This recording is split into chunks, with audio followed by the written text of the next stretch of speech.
দুই বেলা ভাত না খেলে তৃতীয় বেলায় সমস্ত প্রেম, মোহ, মুগ্ধতার বিনিময়ে মানুষ এক থালা ভাত চেয়ে বসতে পারে। জীবনভর ভালোবাসা পাওয়ার চেয়ে প্রতিবেলায় এক থালা ভাত পাওয়া বেশি জরুরি। পৃথিবীতে কেবল ক্ষুধাই সত্য, বাকি সব বিলাসিতা। ভালোবাসা ততক্ষণই রঙিন যতক্ষণ পেটটা ভরা থাকে। দুই একদিন পরপরই কচু গেছু তোলা শুরু করি। এগুলোকে ভালো করে রান্না করলে পেটটা ভরে ভাত খাওয়া যায়। লতি তুলতে গিয়ে মাশরুমে দেখা পেলাম, যেটাকে ছোটবেলায় বলতাম ব্যাঙের ছাতা, আর এখন বলি মাশরুম। কত সুন্দর সুন্দর লতিগুলো পেয়ে গেলাম, আর এইগুলোকে সুন্দর এই পরিষ্কার পানিতে ধুয়ে নিলাম। আর ঝিরির পানিগুলো এত পরিষ্কার, এত স্বচ্ছ, ঠিক আমার মনের মতো। আমার মেয়েকে যখন সকালবেলা এনে এখানে এই পরিষ্কার পানিতে গোসল করতে নামিয়ে দেই, সেই তো কক্সবাজারে বিচে আনন্দ করার মতোই আনন্দ করে। প্রায় সময় দেখেন আপনারা আমার মেয়েকে আমার সাথে এইভাবে ভিজতে। অনেকেই মনে করেন যে এভাবে আমি সবসময় মেয়েকে ভিজাই, মেয়ে ঠান্ডা লেগে যাবে। একদমই বেশিক্ষণ টাইম আমি ওকে ভিজতে দেই না। আগে তো নামতেই চাইতো না, আর এখন নামলে উঠতেও চায় না। আর এই তো আমার সকালের খাবারের পানিটা নিতেই হবে। সারাদিনে এক কলস পানি নিতে হয়, আর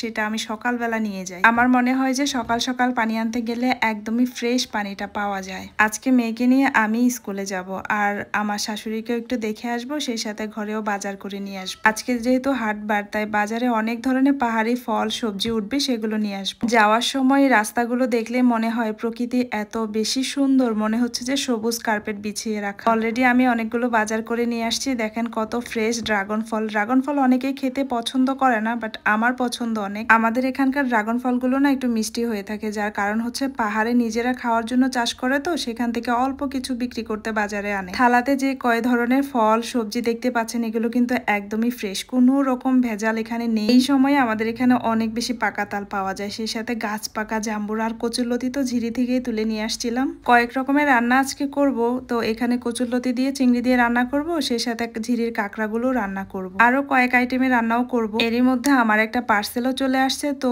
চলেন আমার পার্সেলটার মধ্যে কি কি আছে আপনাদেরকে দেখাই। আপনারা সবাই আমার পরা থ্রি পিস গুলো অনেক বেশি পছন্দ করেন, বিশেষ করে বাটিক থ্রি পিস গুলো বেশি পছন্দ করেন। তো আমি এগুলা কোথা থেকে নেই সবসময় জিজ্ঞাসা করেন। চলেন আগে আমি আপনাদেরকে সুন্দর সুন্দর কয়েকটা থ্রি পিস দেখাই, তারপরে বলবো এগুলো আমি কোথা থেকে নেই। এই থ্রি পিসটা মেরুন কালার এবং অ্যাশ কালারের মধ্যে। এই থ্রি পিস গুলোর কোয়ালিটি অনেক বেশি ভালো। আমার পরাই তো অলরেডি দেখতে পাচ্ছেন, এগুলো অর্গানিক বাটিক। এত বেশি আরাম পাওয়া যায় বাটিক থ্রি পিস গুলো। এটার কালারটা দেখেন জাস্ট, এটার কালারটা এত বেশি পছন্দ হয়েছে আমার। বিশেষ করে এই থ্রি পিস গুলোর ওড়নাগুলো অনেক বেশি বড় হয়ে থাকে, আর এগুলার ওড়নাতে টার্সেল করা থাকে, তো আরো বেশি ভালো লাগে। এগুলো হচ্ছে অর্গানিক বাটিক, আর এই থ্রি পিসটার কালার কম্বিনেশনটা বেশি ভালো লাগছে আমার। আরেকটা দেখাই, এই থ্রি পিসটার কালারটা দেখেন, এটার কালারটা আরো বেশি সুন্দর লাগছে। ওড়নায় কত সুন্দর করে টার্সেল করা আছে, বিশেষ করে এগুলার ওড়নাটা বেশি সুন্দর লাগে আমার কাছে। সব সময় দেখবেন আমি বাটিক থ্রি পিস গুলো একটু বেশি ব্যবহার করি, কারণ এগুলা গরমের দিনে এত বেশি আরামদায়ক হয়। এই সুন্দর সুন্দর থ্রি পিস গুলো আমি নিয়েছি Mayan fashion house Facebook page থেকে। ক্যাপশনে তো পেজটা মেনশন করা থাকবে। বাসায় পরার জন্য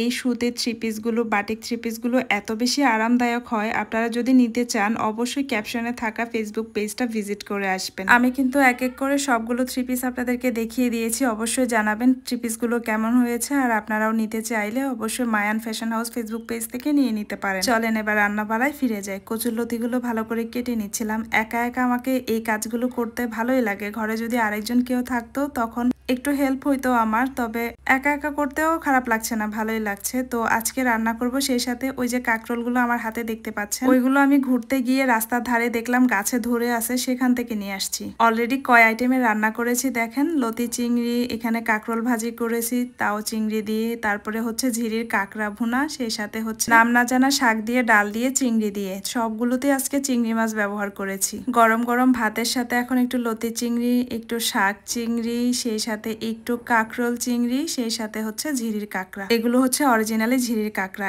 এর আগে আমি একটা কাঁকড়া রান্না দেখাইছিলাম, সেগুলো ছিল বাজার থেকে কিনে আনা। সবগুলো মিলিয়ে আজকে আমাদের দুপুরের খাবার হচ্ছে এগুলো। তো ভালো থাকবেন সবাই, আল্লাহ হাফেজ। কেমন লাগলো জানাবেন।